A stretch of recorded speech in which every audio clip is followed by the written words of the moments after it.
अस्अलुकुम अलैहि अजरा इल्लल मवद्दत फिल क़ुरबा सदक़ल्लाहुल अज़ीम।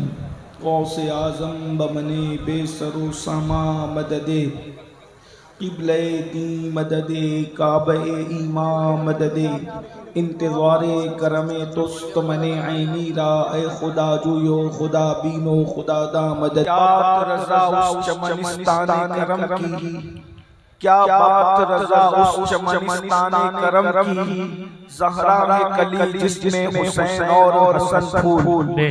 आज की ये महफिल ज़िक्र ताजदारे करबला यानी शुहदाए करबला की याद में मुनक्किद है।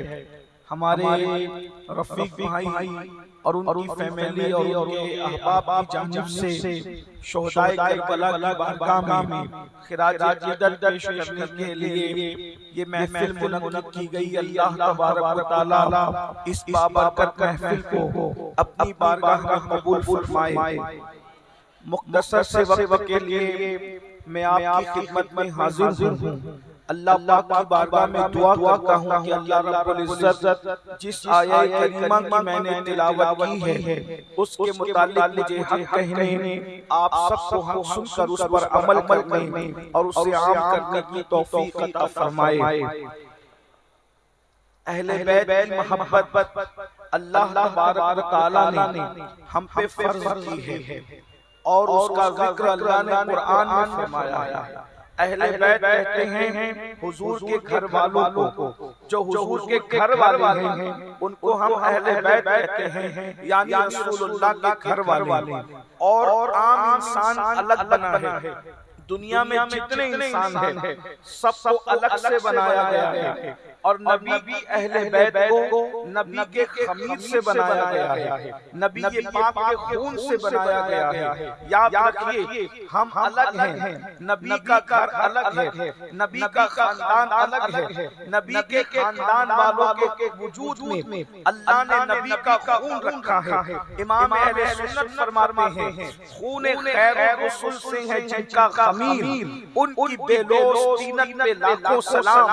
आप से जिसमें पौधे जमे उस रियाज़े निजाबत पे लाखों सलाम। अल्लाह के रसूल सल्लल्लाहु अलैहि वसल्लम इरशाद फरमाते हैं कि अल्लाह ने मेरे खमीर से मेरी अहले बैत को पैदा फरमाया है। और जिस तरह से आका फरमाते हैं, आका ने इरशाद फरमाया कि मैं भी बेगुनाह हूँ और मेरी अहले बैत भी बेगुनाह है। अल्लाह ने मेरी अहले बैत को गुनाहों से पाक रखा है। जो असल अहले बैत हैं मेरे आका अलैहिस्सलाम ने फरमाया वो अली के मुर्तज़ा हैं, सैयदा फातिमा हैं, इमाम हसन हैं, इमाम हुसैन हैं। ये वो नूफ़ूस क़ुदसिया हैं कि गुनाह इनके करीब से गुज़र कर भी नहीं जाता, खता इनके करीब से गुज़र कर भी नहीं जाती। ये मासूम नहीं है, लेकिन अल्लाह ने इनको इतना महफूज कर दिया है कि गुनाह और खता, हत्ता के बुजुर्गान दीन फरमाते हैं जो लोगों के दिलों में वसवसे पैदा होते हैं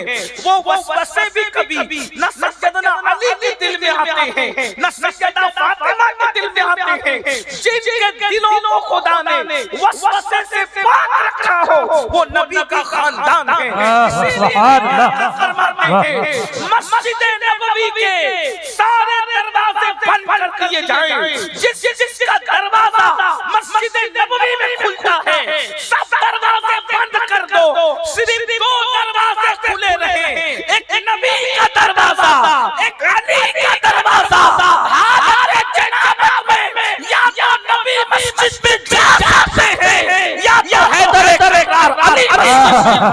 सुभान अल्लाह, सुभान अल्लाह, नारे तकबीर, सुभान अल्लाह। जनाब की हालत में किसी को मस्जिद में जाने की बात इजाज़त नहीं है, चाहे वो जामा मस्जिद हो चाहे वो मोहल्ले की मस्जिद हो। याद रखना क्योंकि जनाब की हालत में हर बंदा उस पोजीशन में पहुंच जाता है कि वो मस्जिद में नहीं जा सकता, लेकिन हैदर इकरार की पाकी का अंदाजा करो, रसूलुल्लाह की पाकी का अंदाजा करो। मेरे इमाम के छोटे भाई लिखते हैं उनकी पाकी का खुदाए पाक करता है बयां, उनकी पाकी का खुदाए पाक करता है बयां।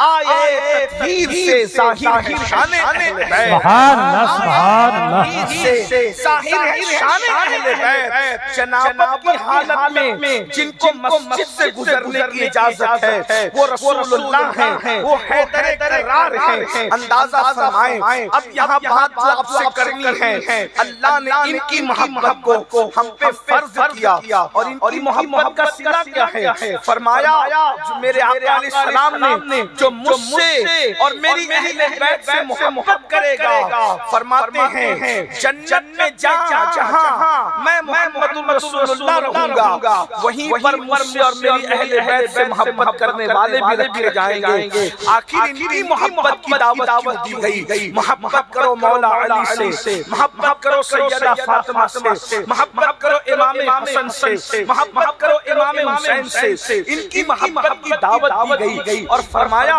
जो इनकी मोहब्बत में मरेगा वो शहीद मरेगा, यानी बिस्तर पे भी मौत आए तो खुदा उसे शहादत का मकाम अता फरमाएगा। जो इनकी मोहब्बत में मरेगा वो जन्नती होकर के मरेगा। फरमाया गया कि मौत का फरिश्ता रूह बाद में निकालेगा, पहले उसको जन्नत की बशारत देगा। सुभान अल्लाह। अहले बैत से मोहब्बत करने वाला जिस तरीके से दुल्हन को सजाकर दूल्हा के घर ले जाया जाता है, मुहिब्बीन अहले बैत को जन्नत में दुल्हन की तरह सजाकर जन्नत में ले जाया जाएगा। मैं ये चाहता हूँ इनकी मोहब्बत इतनी लाजिम क्यों है? थोड़ा इनको कम करें, आवाज सही समझ में आना चाहिए, टकराए नहीं आवाज। मैं मेरे भाई से गुजारिश है इसको सही करें, आवाज टकराना नहीं चाहिए ताकि आवाज समझ में आना चाहिए। एक बार दुरूद शरीफ पढ़ने आप सब। रब्ब सल्लि व सल्लिम दाइमन अबदा अला हबीबिका खैरुल खल्क़ि कुल्लिहिम। अब आप समझने की कोशिश करो इनकी मोहब्बत हम पे फर्ज क्यों की गई और इनकी मोहब्बत का सिला क्या है? पहले वो एक बात आप सुन लें। तैमूर लंग बहुत बड़ा बादशाह, बादशाह लोग सारे काम अच्छे नहीं करते, कुछ अच्छे भी करते हैं और कुछ बुरे भी करते हैं क्योंकि उनको सियासत करनी होती है। मगर तैमूर लंग का जब इंतकाल हुआ, उसको मौत आई, तो मरने के बाद उसको किसी ने देखा कि वो रसूलुल्लाह के कदमों में बैठा है, हुजूर के करीब बैठा है, हुजूर के पास बैठा है। तो देखने वाले ने पूछा, ओ दुश्मने खुदा, तुझे ये मकाम कैसे मिल गया?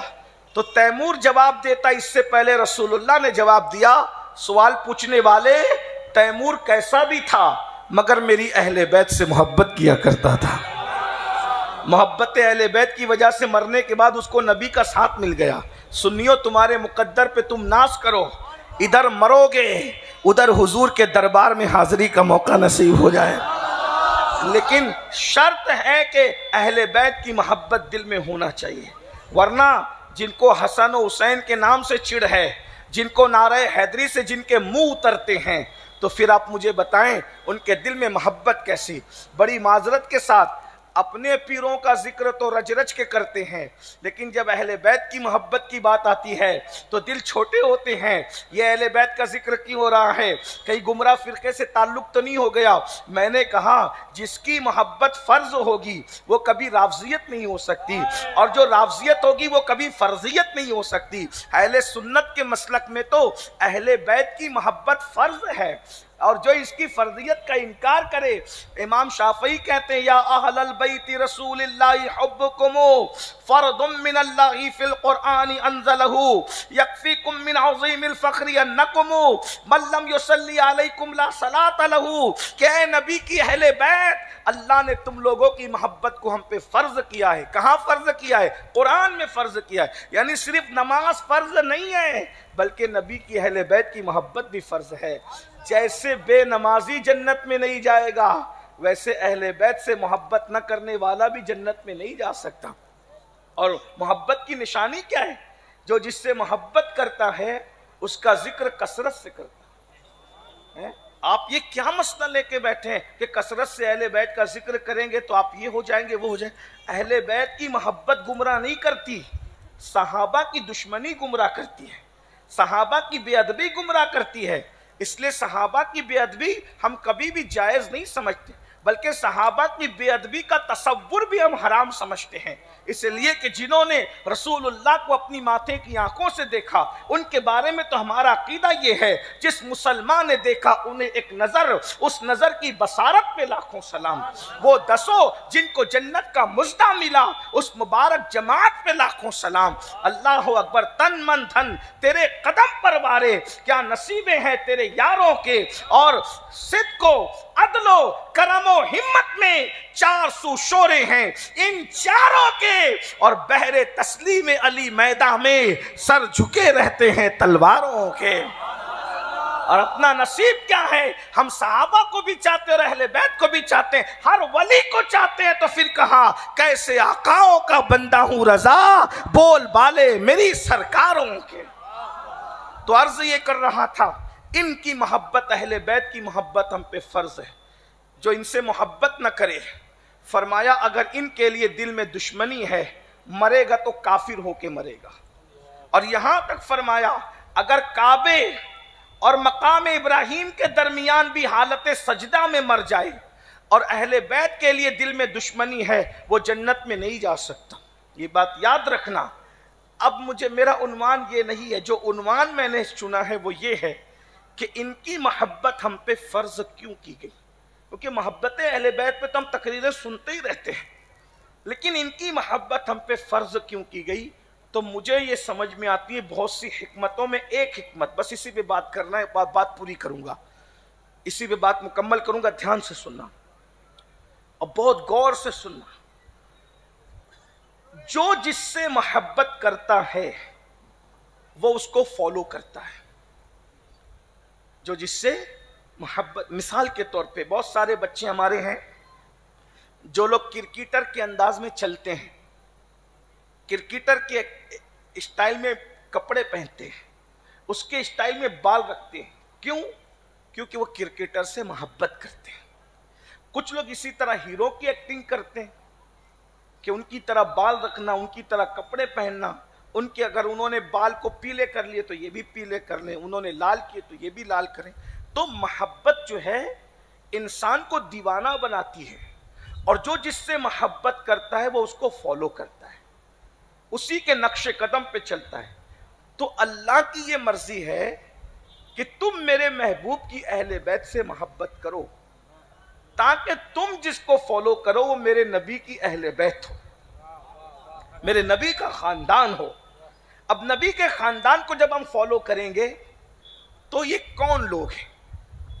मैं 4 लोगों का जिक्र करता हूं, और टाइम रहा तो कुछ और भी जिक्र करेंगे, बहुत लंबी नहीं करना मैंने भी, मैं अपनी गुफ्तगू को अपने वक्त पर मुकम्मल कर लूँगा। बहुत अच्छे से सुना आपने हमारे शब्बीर भाई को, बहुत अच्छे से, और बहुत अच्छे से सुन भी रहे। ऐसी महफिल हो तो बात करने को दिल भी चाहता है ना? आप तवज्जो से सुन रहे हैं, बहुत अच्छी बात है। मैं नबी का घर कैसा है, नबी का खानदान कैसा है, जो इनको फॉलो करेगा वो कभी बिगड़ेगा नहीं, वो कभी गुमराह नहीं होगा। और अल्लाह के रसूल अलैहि सलाम ने इसीलिए फरमाया कि मैं तुम में कुरान और अहले बैत छोड़ करके जा रहा हूं, जो तब इसका दामन पकड़ ले वो कभी गुमराह नहीं होगा। अब अहले बैत में हम सबसे पहले जिक्र कर लें सैयदा कायनात का, मखदूमा कायनात का, रसूलुल्लाह की शहजादी का, सैयदा का, तैयबा का, ताहिरा का, आबिदा का, जाहिदा का, राकिया का, साजिदा का, नकिया का, तकिया का, ज़किया का, उम्मे अबीहा का, मलका फिरदौस बरी का, खातून जन्नत का, खातून क़यामत का, हसनैन की अम्मी का, ज़ौजे हैदर कर्रार का, सरकारे फातिमतुज़ ज़हरा का जिक्र कर लिया जाए। आज के इस माहौल में, पुरफतन माहौल में, लोग हमें ताना देते हैं कि मुसलमानों की बच्चियां किसी और का हाथ पकड़ करके भाग रही है, बच्चियां हाथ पकड़ कर चली जाती है। जरा गौर करना, रसूलुल्लाह ने मोहब्बत यूं ही लाजिम नहीं की, ये कोई रस्म नहीं थी। अल्लाह अकबर, नबी ने आइडियल के तौर पर अपने खानदान को हमारे दरमियान रखा। वल्लाही रजीम, खुदा की कसम उठाकर कहता हूं पूरी जिम्मेदारी के साथ, जिस घर में सैयदा फातिमा का किरदार जिंदा होगा, उस घर की बेटी कभी किसी का हाथ पकड़कर जाना तो दूर की बात है, अल्लाह अकबर, कभी किसी की लालच पर वो मुस्कुरा भी नहीं सकती। हमने अपनी बेटियों को अल्लाह अकबर कि पिक्चर की जो अदाकारा है उसको तो दिखाया, सीरियल की अदाकारा को तो दिखाया, अल्लाह अकबर, सूरतगढ़ वालों, गिरद नवा से आने वालों, तुमने अहले बैत का जिक्र बंद करके अपने आप को तबाह किया, अपने आप को बर्बाद किया। शुरू करते हैं जिक्र अहले बैत।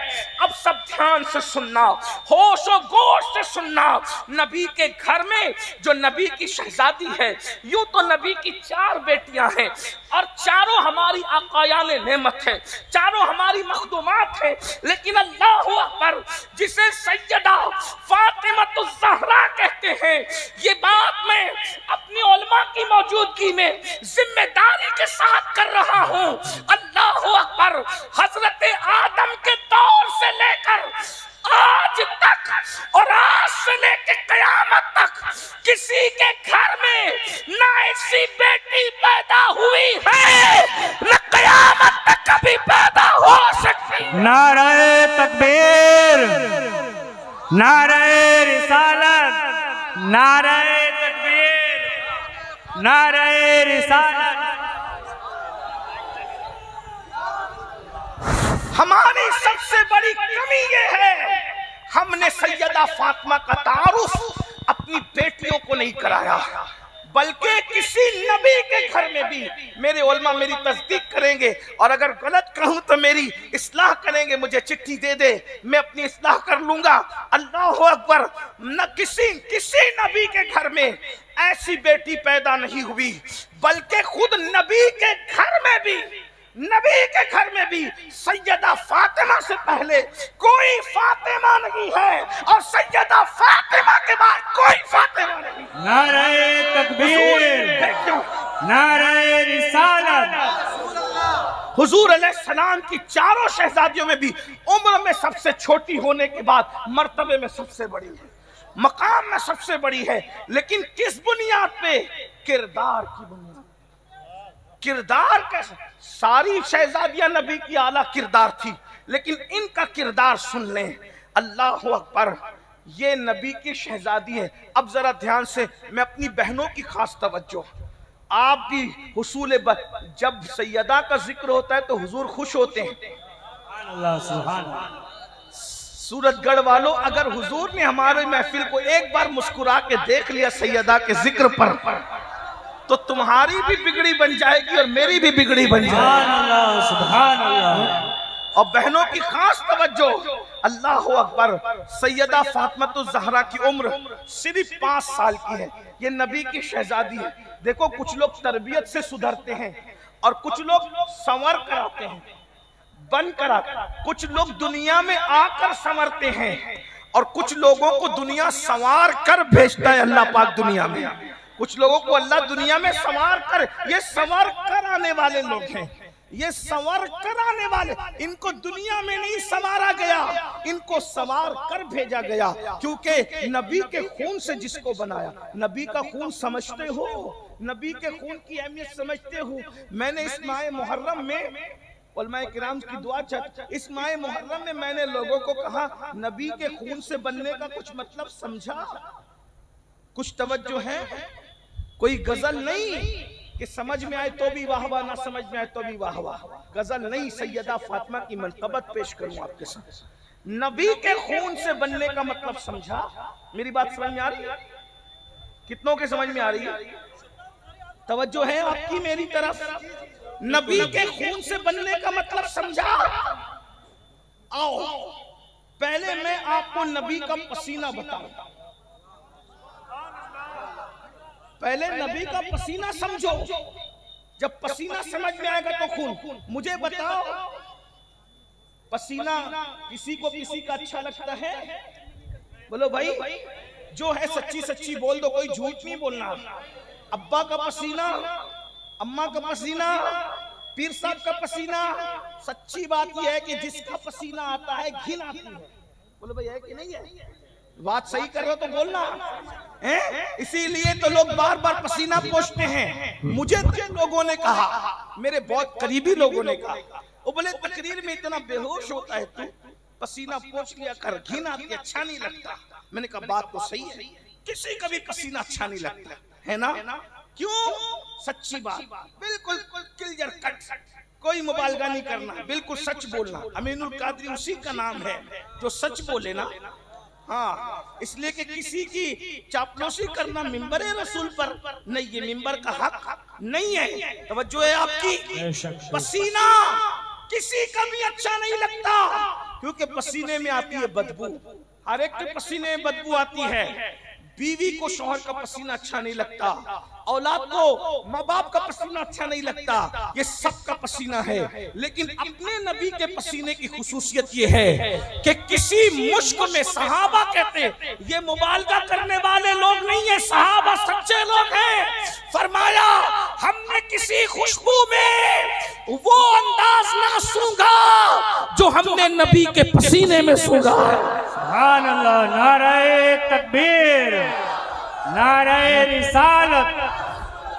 नबी का पसीना इतना खुशबूदार था कि जब लोगों को, दुल्हन को सजाने के लिए खुशबू नहीं मिलती थी तो वो नबी का पसीना लेकर जाया करते थे। सुभान अल्लाह, सुभान अल्लाह।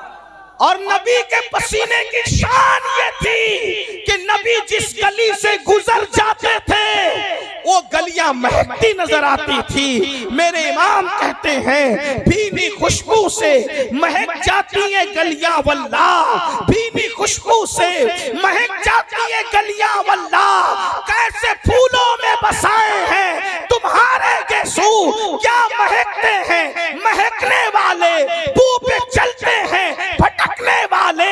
जगमगा उठी मेरी गोर की खाक, तेरे कुर्बान चमकने वाले। हुस्न तेरा सा न देखा न सुना, हुस्न तेरा सा न देखा न सुना, कहते हैं अगले जमाने वाले। क्यों रजा आज गली सुनी है, उठ मेरे धूम मचाने वाले। नारे तकबीर, नारे रिसालत, मसला के आला हजरत। नबी का पसीना क्या है? मेरे इमाम कहते हैं वल्लाह जो मिल जाए। क्या कहते हैं? ये राजस्थान है, यहाँ उर्दू लोग कम जानते हैं लेकिन इश्क ज्यादा जानते हैं। गजल समझने के लिए इल्म की जरूरत है, नाच समझने के लिए इश्क की जरूरत है। तो मैं गजल नहीं नाच समझाने लगा हूं। तवज्जो। वल्लाह जो, वल्लाह कहते कसम, कसम को वल्लाह, कसम खाने को वल्लाह, वल्लाह को मतलब अल्लाह की कसम। वल्लाह जो कसम अल्लाह की मिल जाए, मेरे गुल का पसीना है, मेरे गुल का पसीने, उन्होंने नबी को गुल का, मेरा गुल अगर उनका पसीना मिल जाए तो कहते हैं मांगे न कभी इत्र न फिर चाहे दुल्हन फूल। अब आपसे पूछता हूं, इत्र मिलने से फायदा होता है कि मलने से? किससे होता है? मलने से। मिलने से काम नहीं बनता। मेरी जेब में कीमती हजारों करोड़ों रुपए की इत्र की शीशी अगर रख लूं, खुशबू आएगी? मिला ना, काम बना? नहीं बना। मिलने से काम किससे बनेगा? लेकिन नबी का पसीना इतना खुशबूदार है कि सिर्फ मिल जाए, सिर्फ मिल जाए तो भी काम बन। नबी का पसीना मिल जाए ना, मिल जाए, जेब में रख लिया शीशी तो भी महकने लग गया। सुभान अल्लाह। मिलने पे, अब मिलने पे महक गई दुल्हन, मिलने पे सिर्फ मल, लेकिन जब मला गया, मिलने पे तो जरूरत खुशबू की खत्म हो गई, लेकिन जब दुल्हन को पसीना मला गया तो क्या हुआ?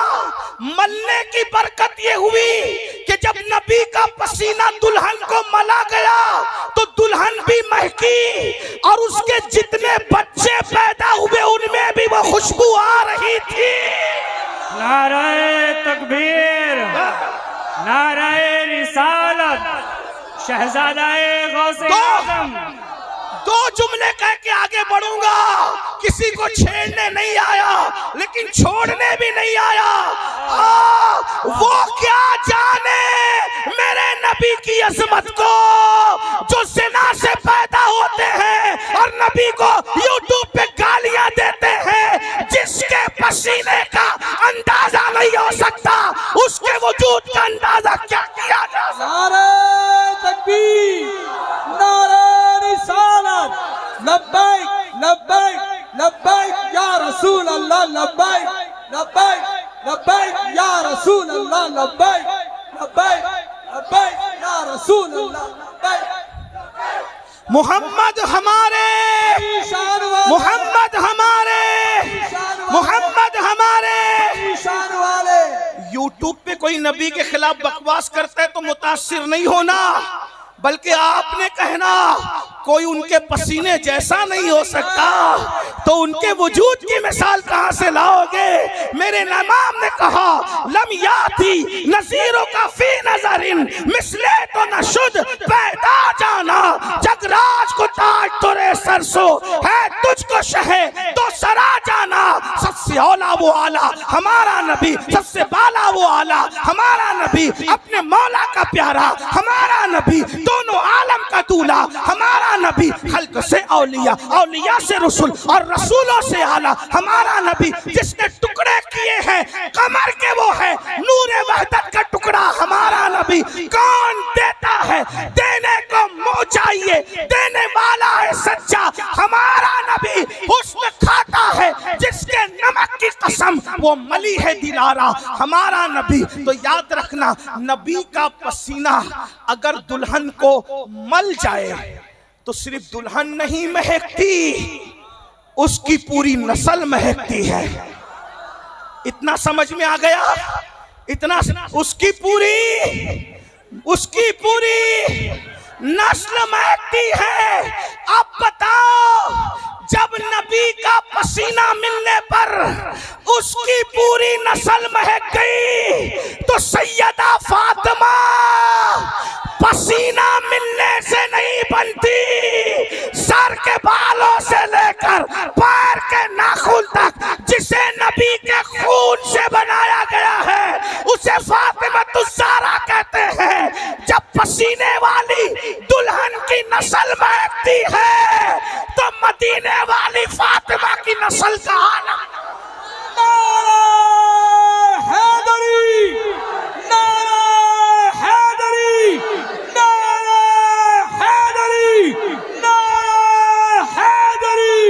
मोहम्मद हमारे, मोहम्मद हमारे, मोहम्मद हमारे, मोहम्मद हमारे, नारे रिसाल। क्या शान है नबी की शहजादी की, जहां पसीना मिले तो नस्लों का काम बन जाए।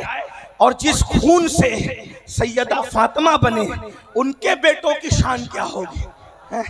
अब एक जुमला यहां भी पढ़ दूं, जिसे पसीना मिलता है उसके बच्चों के जिस्म महकते हैं, लेकिन जिसके खून से जो नबी के खून से सैयदा फातिमा बनती है, सिर्फ जिस्म नहीं महकते, फिर उनके बच्चों में गौसे आजम पैदा होते हैं, गरीब नवाज पैदा होते हैं, साबिर पाक पैदा होते हैं, मखदूम अशरफ जहांगीर सिमनानी वारिसे देवा पैदा होते हैं, शाह बरकतुल्लाह पैदा होते हैं।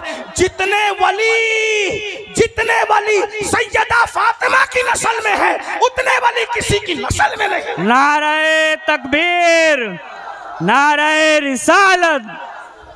जो सारे सैयदों की माँ है उसे सैयदा फातिमा कहते हैं। बेशक। लेकिन आप सुन ले किरदार क्या है, क्योंकि इनकी मोहब्बत हम पे फर्ज है। जिससे मोहब्बत करो उसके बारे में कुछ पता तो करो, कुछ पता तो करो। 5 साल की उम्र है, 5 साल की उम्र में कुछ समझता है, किसी को कुछ आता जाता है ना। लेकिन ये सैयदा 5 साल की उम्र की है। एक मर्तबा सैयदा खदीजतुल कुबरा जो बहुत मालदार थी, सैयदा फातिमा की अम्मी जान बहुत मालदार थी, बहुत मालदार। पहला ऊंट घर के आंगन में खड़ा रहता था तिजारत का, आखिरी ऊंट मक्के की सरहद के बाहर खड़ा रहता था। मलका तुज्जार कहलाती थी, उनसे बड़ा मक्के में कोई मालदार नहीं था उस दौर में। तो एक दिन जेवरात खरीदे और अल्लाह के रसूल से कहा, या रसूल अल्लाह, आज मैं चाहती हूँ कि मेरी बेटी फातिमा को मैं अपने हाथ से जेवरात पहनाऊं। फातिमा को सजाऊं, जिसे कुदरत ने खुद ही इतना सजा के भेजा था कि सैयदा आयशा सिद्दीका कहती है, नबी का हू बहू अगर सूरत में कोई खूबसूरत मैंने देखा तो नबी के बाद सैयदा फातिमा को देखा, जिसका चेहरा मेरे नबी के चेहरे की तरह था, जिसका बोलना मेरे नबी के बोलने की तरह था, जिसका चलना मेरे नबी के चलने की तरह था, जिसकी सखावत मेरे नबी की सखावत की तरह थी। मेरे इमाम अहले सुन्नत कहते हैं, नूर बिनते नूर, ज़ौजे नूर, उम्मे नूर, नूर नूरे मुतलक की कनीर, अल्लाह रे लमा नूर का, एक सीने तक मुशाबे, एक वहां से पांव तक हुस्न सिब्तैन उनके जामों में है, नीमा नूर का, साफ शक्ले पाक हैं, दोनों के मिलने से आया, खत्ते तौअम में लिखा, ये दो नूर वर्का नूर का, तेरी नस्ले पाक में है, बच्चा बच्चा नूर का, तू है ऐने नूर, तेरा सब घराना नूर का, जो सीरत में भी नबी की तरह थी और सूरत में भी नबी की तरह थी, उठने में भी नबी की तरह थी, बैठने में भी नबी की तरह थी। सुन लो मेरे आका के गुलामों, क्या शान है अहले बैत की, और उसमें सैयदा फातिमा ज़हरा की। तो 5 साल की उम्र में सैयदा खदीजतुल कुबरा ने उनके लिए जेवर लिए और अपने हाथों से पहनाए, रसूलुल्लाह को सलाम किया, हुजूर मुस्कुराए, शहजादी को सजा दिया गया, शहजादी घर के बाहर निकली, सरकार फातिमा ज़हरा घर के बाहर निकली और चंद मिनट के बाद अंदर आई तो सारे जेवरात गायब थे, सारे जेवरात गायब थे। हम बच्चों को कोई कीमती चीज देते हैं तो बच्चों पे नजर रखते हैं, और अगर कोई चीज उनके हाथ से में न नजर आए तो हम पूछते हैं ना, बताओ किधर गई। तो सैयदा फातिमा से भी मेरे आका के सामने सैयदा खदीजा ने पूछा, शहजादी जो जेवरात तुम्हें अभी पहनाए थे चंद लम्हों पहले, वो जेवरात किधर गए। तो सैयदा क्या कहती पता है, अम्मी जान एक गरीब औरत जा रही थी तो मैंने देखा, तो मैंने सोचा ये जेवरात पहन के मेरा कौन सा भला हो जाना है, तो सारे जेवरात उतार कर गरीब की झोली में डाल दिए ताकि उसका तो भला हो जाए। जेवर पहन के मेरा भला नहीं हो सकता, लेकिन खैरात करके किसी गरीब का तो भला हो सकता है। सुभान अल्लाह, सुभान अल्लाह। आओ दरे सहरा पर फैलाए हुए दामन, नस्लें हैं करीमों की, लजपाल घराना है। आज की बेटियां जेवरात से इतनी मोहब्बत करती है कि बहुत माफी के साथ यहाँ की बेटियां ऐसी नहीं होगी, अगर कोई जेवर का लालच दे दे कि मैं तुम्हें आईफोन दूंगा, ये फोन दूंगा, जेवर दूंगा, और फिर तू अपनी आबरू बेच दे, तो बाज बच्चियां जेवर के चक्कर में आबरू बेचने के लिए तक तैयार हो जाती है।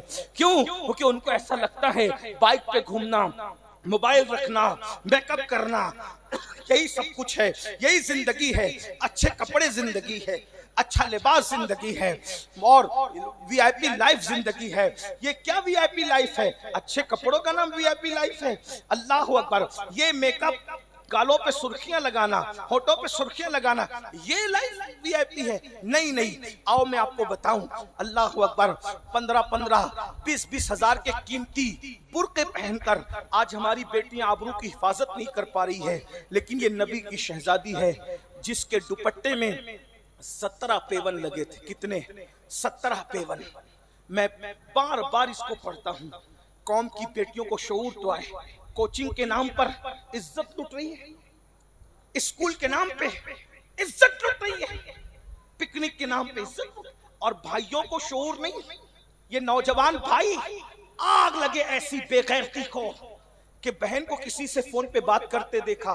इनकी गैरत क्यों नहीं जो है वो तिल मिलाती? बाप की गैरत क्यों नहीं तिल मिलाती? माँ की गैरत क्यों नहीं तिल मिलाती? आज बेटियों की इज्जत नीलाम हो रही है। बच्चियों को हम अकेले स्कूल भेजते हैं, बच्चियों को अकेले कॉलेज भेजते हैं, बच्चियों को अकेले कोचिंग भेजते हैं। कुछ गैरत भी है? बताओ। जो मजहब फितने से बचाने के लिए औरत को मस्जिद जाने की इजाजत नहीं देता, आज उस मजहब की मानने वाली बेटियां ब्यूटी पार्लर अकेले जा रही हैं, मेहंदी लगाने के लिए अकेली जा रही है, लड़कों के साथ घूमने के लिए अकेले। ओ अहले बैत की मोहब्बत का मतलब क्या है? अपनी मर्जी से जिंदगी गुजारोगी? अहले बैत ने कैसे जिंदगी गुजारी है? मैं तो पूरे चारों हस्तियों को पढ़ने चला था, लेकिन टाइम मेरा एंड की तरफ जा रहा है, इसलिए मैं बात को खत्म करने की तरफ जाऊं। 17 पेवन वाली चादर, 17 पेवन। कोई मुबालगा नहीं कर रहा हूं, आपको किताब का हवाला दे करके बात करूंगा, कोई मुबालगा नहीं कर रहा हूं।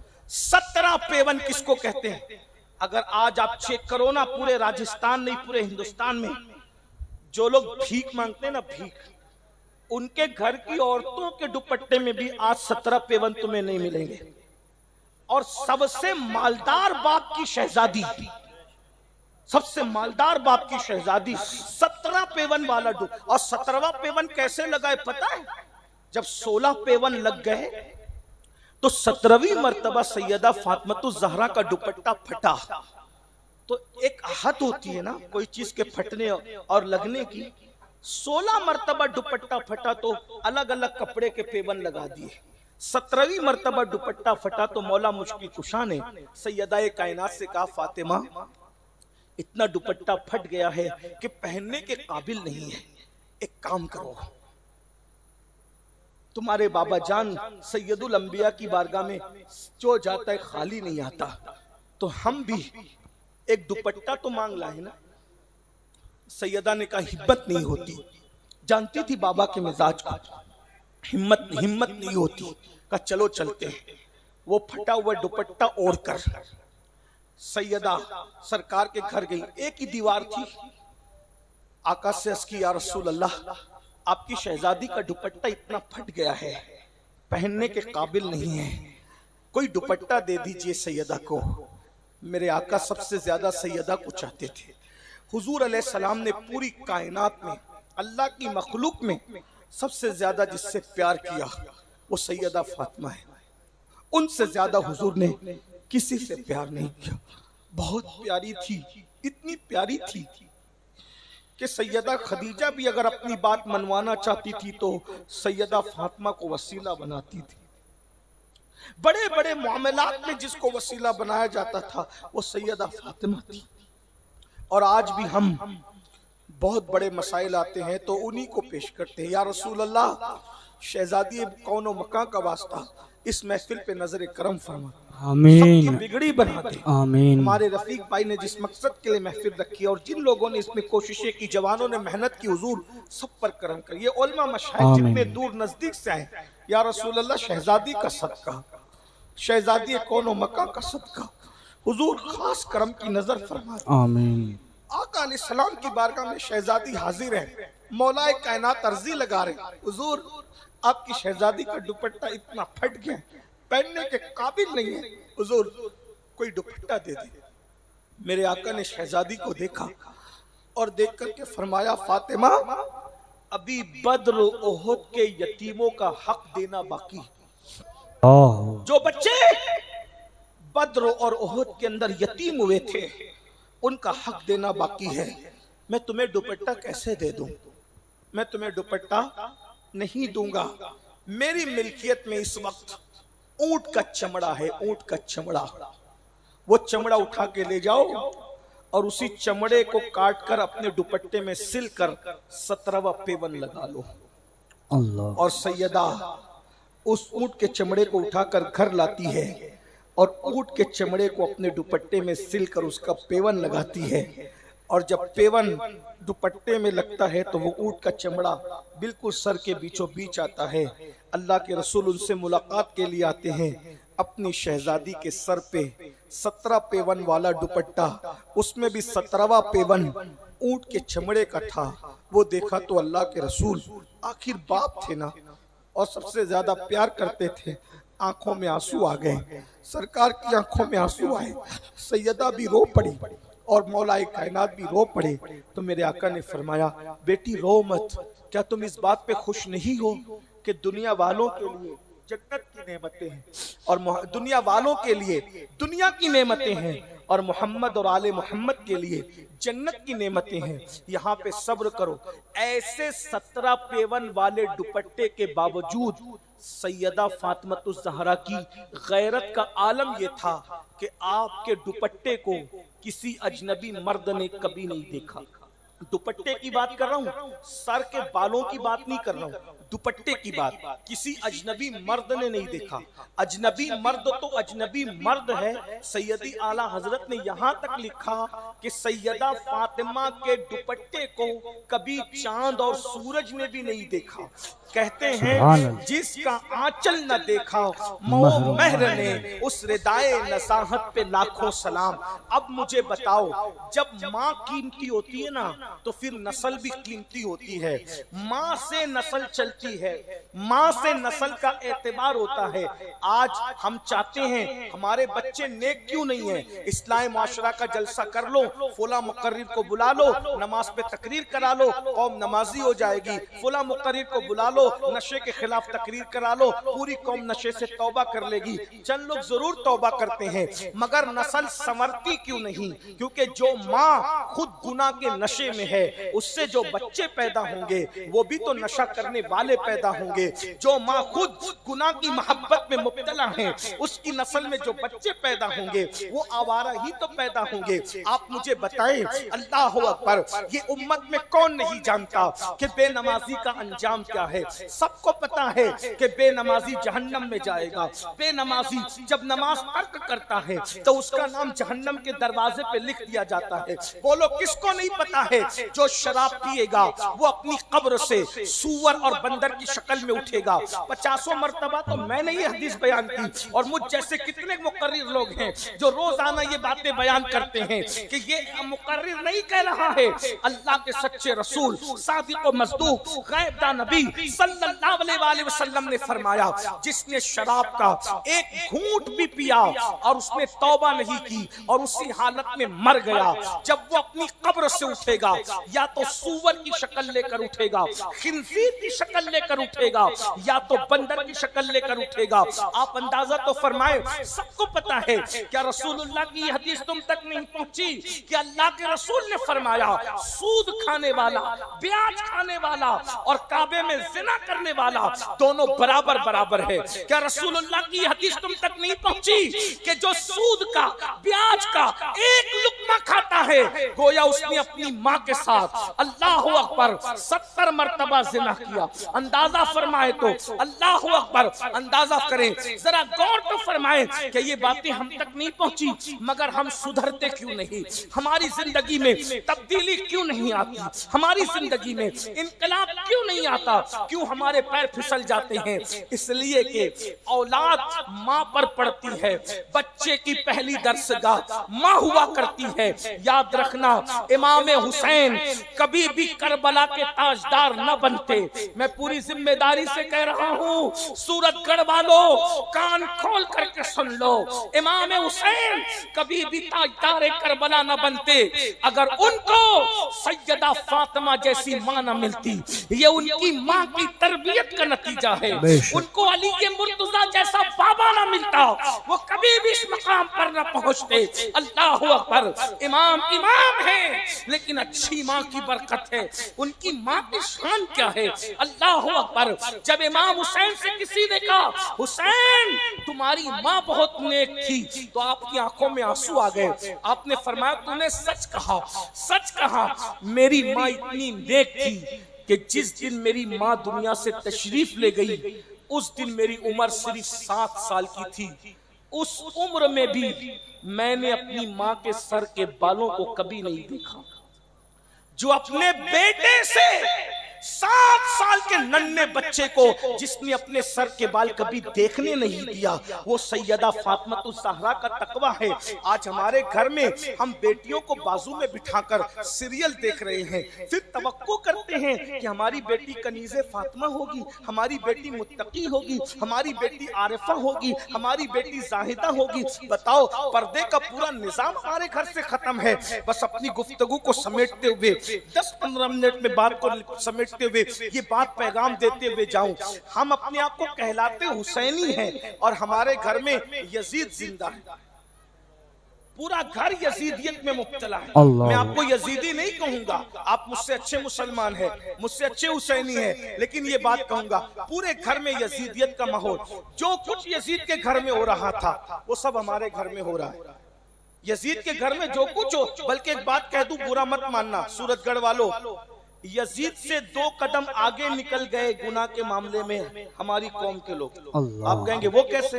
मैंने कहा, यजीद तो बंदर का नाच देखता था, क्योंकि उसके जमाने में तो ये फिल्में नहीं थी ना, तो यजीद तो बंदर नचाता था, तुम तो हीरो हीरोइन को नंगा नाचते देख रहे हो। तो इस मामले में 2 कदम आगे नहीं बढ़ गए आप? कौन से हुसैनी हो बताओ? और इमाम हुसैन यजीद को बंदर का नाच देखने की वजह से पसंद नहीं करते। थोड़ा गौर करना, थोड़ा ध्यान देना। बात अगर बुरी लगी तो माफ करना, लेकिन मैं आपकी आखिरत के भले का कह करके जा रहा हूं। नौजवानों ध्यान दीजिए, जब सहाबी का बेटा बंदर का नाच देखे तो इमाम हुसैन उससे रिश्ता तोड़ लेते हैं। तो आप जो हीरो हीरोइन को रोजाना नंगा नाचते देख रहे हो, तो इमाम हुसैन के दिल पे क्या गुजरती होगी? अल्लाह। हमारे नजदीक मौला हुसैन जिंदा है। जो कहते हैं ना कि मर गए या मरते, वो मर गए या वो मर जाएं, उनका अकीदा मुर्दा है। जो शहीद को मुर्दा कहते हैं, मौला हुसैन जिंदा है। और खुदा की कसम हमारा तो अकीदा है ऐसे जिंदा है कि उनकी निगाहें हम पर है। अल्हम्दुलिल्लाह, हम पर उनकी निगाहें हैं। हाँ हैं उनकी निगाहें, और इस महफिल पे भी उनकी निगाहें हैं। महरूम नहीं है। हम बहुत ताकतवर लोगों के दामन से वाबस्ता हैं, बहुत ताकतवर। अरे वो है जो उनके साथ शहादत का जाम पिए, वो भी जिंदा है। एक वाकया बता दूं अगर सुनना चाहते हैं तो। इरशाद, अभी जहन में आया। इरशाद। हमारे मुर्शिद ताजुल मशाइख अमीने खानदान बरकात, आबरूबे खानदान बरकात, हुजूर सैयदी अमीन मिल्लत ताजदार महरेरा की जबानी मैंने सुना कि उनके खानदान में बुजुर्गों की कोई खादिमा थी। यानी औरतें मोहल्ले की होती हैं तो खिदमत करने घर में आने जाने लगती है, तो घर के माहौल से तो मुतासिर हो ही जाती है। तो मुर्शिदों में जो खादिमा थी किसी मुर्शिद की, उसको अहले बैत से मोहब्बत बहुत थी। तो जब भी वो अहले बैत की नियाज दिलाती थी, तवज्जो करना, जब भी वो अहले बैत की नियाज दिलाती थी तो नियाज में गाजी अब्बास का नाम नहीं लेती थी, गाजी अब्बास का नाम नहीं लेती थी। तो उससे किसी ने पूछा कि तुम गाजी अब्बास का नाम क्यों नहीं लेती? तो वो बीबी ने कहा कि हमारी बीबी सैयदा फातिमा की वो सौकन का बेटा है ना, इसलिए हम उसका नाम नहीं लेते। देखिए उसकी तो अपनी अकीदत थी ना, हालांकि वहां गाजी अब्बास पैदा ही सैयदा की दुआ से हुए थे, उनकी वसीयत थी, लेकिन अपना अपना मिजाज अकीदतों का। अब उसकी अकीदत का अंदाज, इसलिए अकीदतों को तराजू में तौला नहीं जाता। उसकी अकीदत देखो कि मेरी बीबी सैयदा फातिमा का कि वो सौकन का बेटा है ना, इसलिए मैं उसका नाम नियाज में नहीं लेती। तवज्जो करना। और बात हो गई, यही चलता रहा। एक दिन जब मुर्शिदान महरेरा जिनकी वो खादिमा थी वो हज पे गए तो इस खादिमा को भी साथ ले गए। करम करने वाले लोग, करम फरमा लोग खादिमा को भी साथ ले गए। तो जब खादिमा को साथ ले गए तो ये खादिमा जो थी, जो गाजी अब्बास का नाम नियाज में नहीं लेती थी, ये मिना के मैदान में गुम हो गई। अब मिना का मैदान, आदमी गुम हो तो जल्दी मिलता है? नहीं मिलता। तो उस गुम होके रोने धोने लगी, परेशान हो गई। तो ऐसे में एक बुजुर्ग से मुलाकात हुई जो चादर ओढ़े हुए थे, और उन्होंने कहा खातून गुम हो गई, चलो मैं तुम्हारे खैमे तक पहुंचा देता हूँ। और उस खातून को वो ले आए और खैमे तक पहुंचाया। तो उस खातून ने कहा हजरत आप पर का बड़ा करम, आपने मेरे खैमे तक मुझे पहुंचा दिया, आप कौन हैं? तो चादर हटाया तो दोनों हाथ नहीं थे। कहा आपकी बीबी साहिबा की सौकन का बेटा हूँ, आपको यहाँ तक पहुँचाने के लिए आया हूँ। अंदाजा तो फरमाए, ये मेरा गाजी अब्बास है कि मिना में अहले बैत की कनीज गुम हो जाती है तो उसके खेमे तक उसको पहुँचाने आते हैं। जब गाजी का ये आलम है तो मेरे मौला हुसैन का आलम क्या? नारे तकबीर, नारे रिसालत, नारे हैदरी। जाओ, हमें जितनी गालियां देना है दे लो, मगर हम तो कहते हैं मेरा मौला हुसैन जिंदा है, और ऐसा जिंदा है कि हर वक्त हम अपने मौला की निगाह में हैं। बेशक कोई क्यों कर सताएगा हमें, ऐसी मजबूत तरपना में है। हाँ, वो हमारी निगाह में न सही, हम तो उनकी निगाह में हैं, याद रखिए। तो अर्ज ये कर रहा था, अब मुझे बताओ मेरे भाइयों, जब ये अकीदा है कि हम इमाम हुसैन पाक की निगाह में है, तो जरा गौर करो, जब तुम नशा करते होंगे तो इमाम अली मकाम के दिल पे क्या गुजरती होगी, जब तुम गाने सुनते होंगे, नाच देखते होंगे। आज नौजवान लड़कों का महबूब मशगला है गंदी फिल्में देखना, गंदी पिक्चरें देखना। कुछ तो गौर करो, कुछ तो ख्याल करो। जो बंदर का नाच देखने पर सहाबी के बेटे से रिश्ता तोड़ लेता है, वो गंदी फिल्में देखने से हमसे रिश्ता कायम रखेंगे, हमसे रिश्ता जोड़े रखेंगे। कौन से हुसैनी हो, सिर्फ शरबत बांटकर हुसैनी बनना चाहते हो? नहीं नहीं मेरे भाई, हुसैनियत आसान नहीं है। मैं बावा और बहनों को भी कहता हूँ, सीरियल देखकर, भागने और भगाने के मनाजिर देखकर, ज़िना की फिल्में देखकर अगर तुम अपने आप को सैयदा फातिमा की कनीज समझती हो, तो याद रखना सिवाय बर्बादी के कुछ हाथ नहीं आने वाला। और फिर आखिरी बात के तौर पे कहूँ, कभी एहसास तो करो, कभी तुम्हारे नजदीक दीन की कोई अहमियत नहीं है, दीन की कोई अहमियत नहीं। आखिरी बात के तौर पे कह रहा हूँ, दिल के दर्द के तौर पे बहनों को खास तवज्जो करने के लिए कह रहा हूँ, आपको भी खास।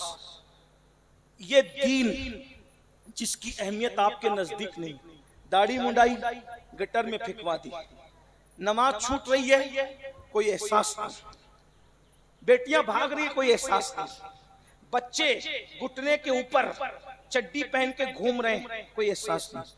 घुटना दिखाना, ये नाफ से लेके घुटने तक का हिस्सा छुपाना अहनाफ के नजदीक फर्ज है। इसे हम सतरे औरत कहते हैं। जो घुटना के ऊपर चड्डियां पहन के घूमते, ये हराम है, हराम। और अल्लाह और उसके रसूल ने ऐसा करने वालों पे लानत की है। सिर्फ मखसूस सतर देखने दिखाने पे लानत नहीं है, बल्कि पूरा सतरे औरत, इसका कोई हिस्सा खुल जाए, अल्लाह रसूल ने लानत की। हजरत सलमान फारसी कहते हैं, मुझे 70 मर्तबा मर के जिंदा होना तो गवारा है, लेकिन किसी की नंगी रान देख के नजर पड़ जाए मुझे ये गवारा नहीं है। क्योंकि 70 मर्तबा मर मर के जिंदा होने में जो तकलीफ नहीं है, उससे ज्यादा किसी की नंगी रान पे नजर करने में जो अजाब दिया जाएगा, वो बर्दाश्त करने के काबिल नहीं है। ये सलमान फारसी कह रहे हैं। मेरे भाइयों बताओ तो सही, दीन समझने को तैयार नहीं हो। हमारे उलमा मेहनत कर रहे हैं, तुम्हें समझाने की कोशिश कर रहे हैं, दीन की तरफ आओ। दीन से नजात है, मजहब से नजात है, मसलक से नजात है। जो आखिरी बात के तौर पे दिल का दर्द रख रहा था, दीन इमाम हुसैन के नजदीक कितना कीमती था। एक तरफ बेटा है, दूसरी तरफ अल्लाह का दीन है। ध्यान देना, तवज्जो करना। एक तरफ बेटा है, दूसरी तरफ अल्लाह का दीन है। यूं तो पूरा घर कुछ खानदान सब लुटा दिया, लेकिन मैं बेटे की बात इसलिए कर रहा हूं कि तुम भी औलाद वाले हो, और अल्हम्दुलिल्लाह अल्लाह ने मुझे भी औलाद दी है। बच्चों से किसको प्यार नहीं है? जिसको बच्चों से प्यार नहीं, वो जानवर से बदतर है।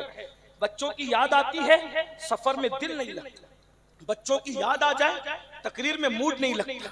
बच्चों की याद आ जाए, काम पहाड़ से ज्यादा भारी होने लगता है। ये बच्चे हैं, जरा गौर करना।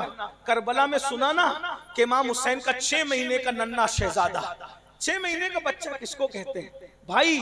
कुर्बानी में बकरी का बच्चा भी ज़बा करना जायज नहीं है।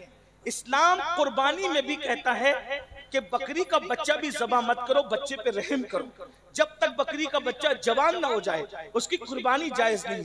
ऐसे ही है ना, जिस मजहब में बकरी के बच्चों को बतौर कुर्बानी के ज़बा करने की इजाजत नहीं दी गई, 6 महीने का नन्हा बच्चा, 6 महीने का, थोड़ा तसव्वुर में लाओ, थोड़ा तसव्वुर में लाओ। और वो नन्हा शहजादा 3 दिन का भूखा प्यासा, माँ को खाना पानी नहीं मिला तो माँ का दूध खुश्क हो गया, माँ खिलाने पिलाने से रही। 6 महीने का नन्हा मासूम, वो अहले बैत की कली। मासूम में शरई माना में नहीं कह रहा हूँ, लुग़वी माना में कह रहा हूँ। जरा गौर करें, नन्हा सा 6 महीने का मासूम बच्चा।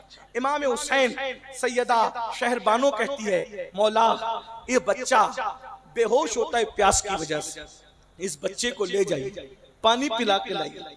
ये जालिम हमें पानी नहीं देते, बच्चे को तो देंगे ना, आप बच्चा ले जाइए। मौला हुसैन सरकार कहते हैं शहरबानो मलिका से कि मेरे खानदान की रीत मांगना नहीं है, हम देने वाले लोग हैं, हम मांगते नहीं है। तो सैयदा ज़ैनब को कहा, सैयदा आप कहें ना, ये आपकी बात नहीं काटेंगे।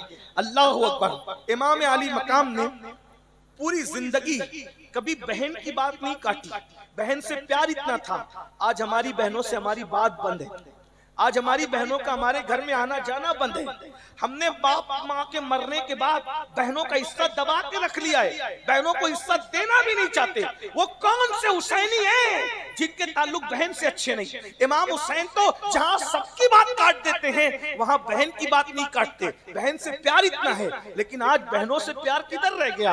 अल्लाह अकबर। सिर्फ बातें करने से कोई हुसैनी होगा? नहीं। 6 महीने का नन्हा मासूम शहजादी ज़ैनब ने कहा, भैया बच्चा बेहोश होता है, रोता है, कभी मुट्ठियां बांधता है, कभी खोलता है, कभी पैर फैलाता है, कभी पैर सुकेड़ता है। भैया ये नन्हा नन्हा बच्चा कमजोर सी पिसलियों वाला, कहीं इसकी रूह ना निकल जाए। हम तो बर्दाश्त कर रहे हैं, 3 दिन की भूख और प्यास, ये बच्चा बर्दाश्त भी कर सकेगा। ले जाइए ना, इसको पानी पिला के लाइए। इमाम जानते थे पानी का बहाना है, लेकिन शहीदों की जो मुझे फेरिस्त दी गई है, उन शहीदों की फेरिस्त में इस नन्हे से बच्चे का नाम भी मौजूद।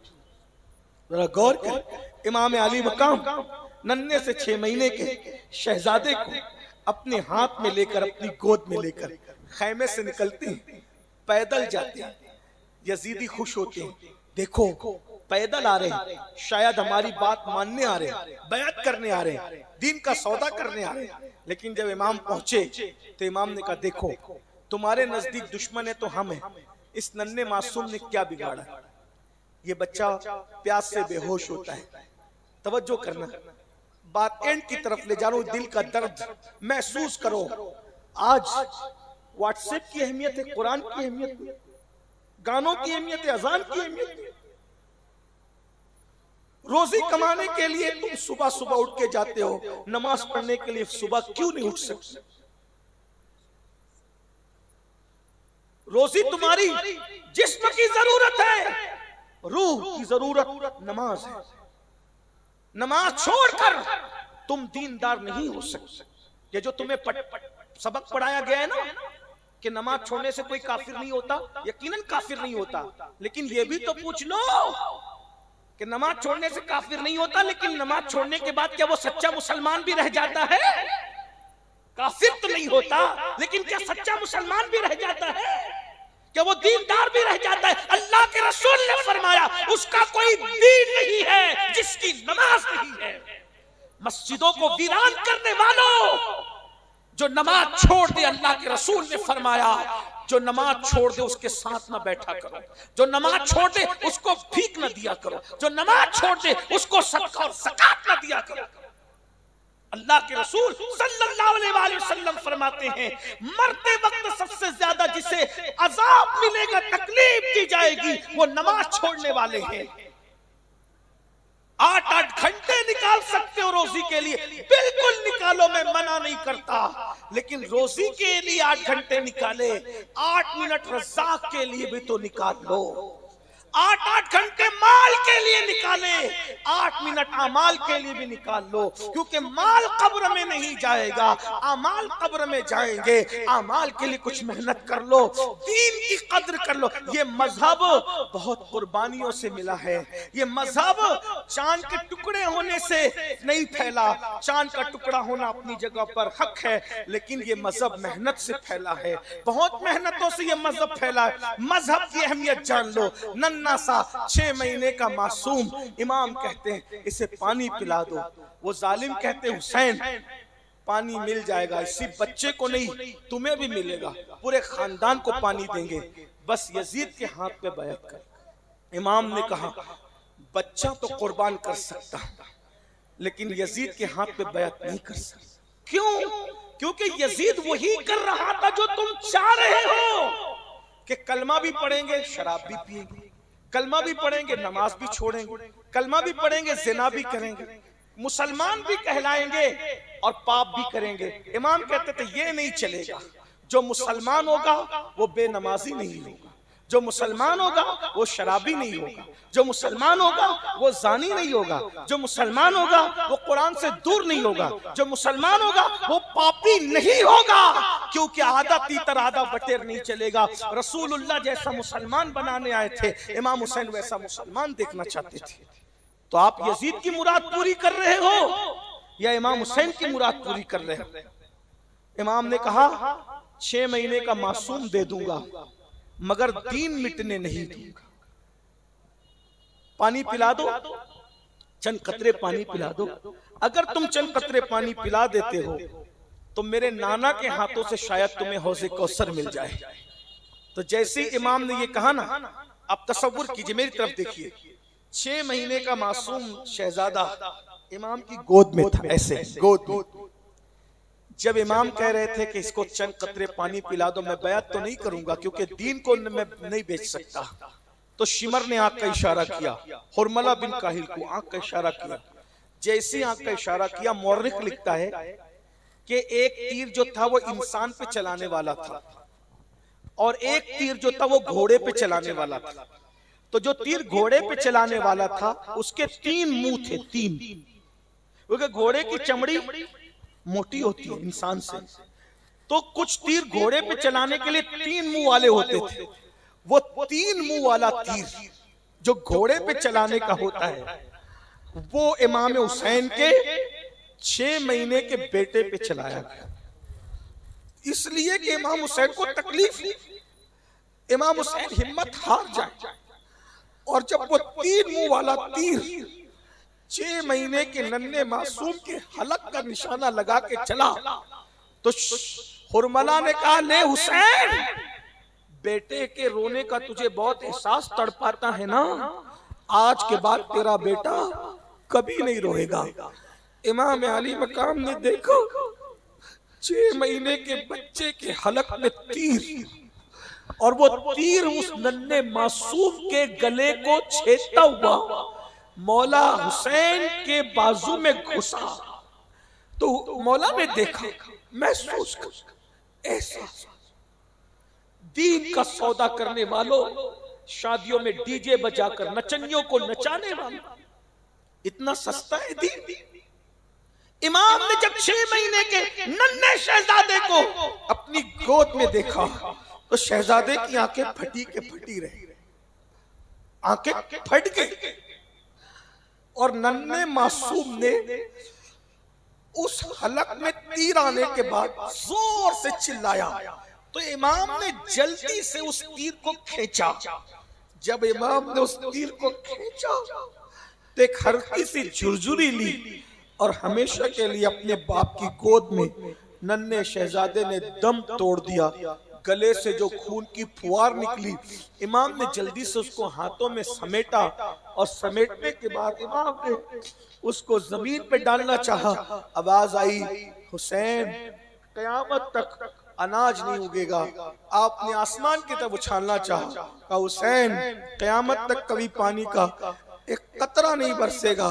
इमाम ने उस खून को अपने चेहरे पे मला और चेहरे पे मल के कहा, यजीदियों गवाह रहना, कयामत के दिन अजली असगर के खून वाला चेहरा लेकर अल्लाह की अदालत में आऊंगा और बताऊंगा कि दीन के लिए मुझे कितना सताया गया है। और फिर जब अली असगर शहजादे का 6 महीने के नन्हे मासूम का जनाजा लेकर इमाम चले तो आसमान की तरफ रुक करके कहा, मौला, 18 साल के जवान बेटे की कुर्बानी तूने कबूल फरमा ली है, 6 महीने के नन्हे मासूम की कुर्बानी को भी कबूल फरमा ले। ये कहकर इमाम की आंखों में आंसू थे। जब खेमे के करीब पहुंचे तो औरतें आपस में बातें कर रही थी। हमने कहा था ना कि काफिर को तो, बच्चों को तो काफिर भी पानी पिला देते हैं, ये तो यजीदी हैं, देखो पानी पिला दिया। इसलिए शहजादा अली असगर की आवाज नहीं आ रही है, शहजादा चुप हो गया। जब बढ़ करके सैयदा ज़ैनब ने बाएं फैलाई, हमने तो पहले ही कहा था ना कि बच्चों को तो काफिर भी पानी पिला देते हैं, ये यजीदी है, मौला आपने देर की। इमाम ने कहा, हाँ पानी तो पिया मेरे बेटे ने, लेकिन अल्हम्दुलिल्लाह यजीदियों के हाथों से नहीं बल्कि साकी कौसर मोहम्मदुर रसूलुल्लाह के हाथों से जामे कौसर पी चुका। अब मैं आपसे पूछता हूँ, कयामत के दिन जब अल्लाह की अदालत में जाओगे तो मौला हुसैन तुम्हारा दामन पकड़ के कहेंगे, मैंने तो दीन बचाने के लिए 18 साल का बेटा कुर्बान किया, मैंने तो दीन बचाने के लिए 6 महीने का मासूम कुर्बान किया, 19 साल का भतीजा, सब कुछ मैंने कुर्बान किया, तुम अल्लाह की इबादत के लिए थोड़ा सा टाइम कुर्बान नहीं कर सकते? तुम अपने घर में जो यजीदियत लेकर के बैठे थे, तुम अपने घर में इमाम हुसैन का हुसैनियत वाला माहौल कायम नहीं कर सकते थे। मैं आपसे पूछता हूँ, अब आप मुझे जवाब दीजिए, बोलो इतना कर सकते हो? अपने घर में इमाम हुसैन वाला माहौल कायम कर सकते हो? कितने लोग कर सकते हैं, जरा बताएं, कर सकते हो? कर सकते हो? पहली बात, वादा करो घर में कोई बेनमाजी नहीं रहेगा। कितने लोग इमाम हुसैन के नाम पे वादा करते हैं? हाथ उठा के, घर में कोई बेनमाजी नहीं रहेगा, वादा करते हो? जरा हाथ कुछ कम दिख रहे हैं, जरा उठाएं तो मैं चेक करूं। मैं देख नहीं पा रहा हूं, आंखें साफ कर रहा हूं। बताइए, जरा हाथ उठा के रखे, उठा के रखे। बोलो घर में नमाज पे मेहनत करोगे इंशाल्लाह।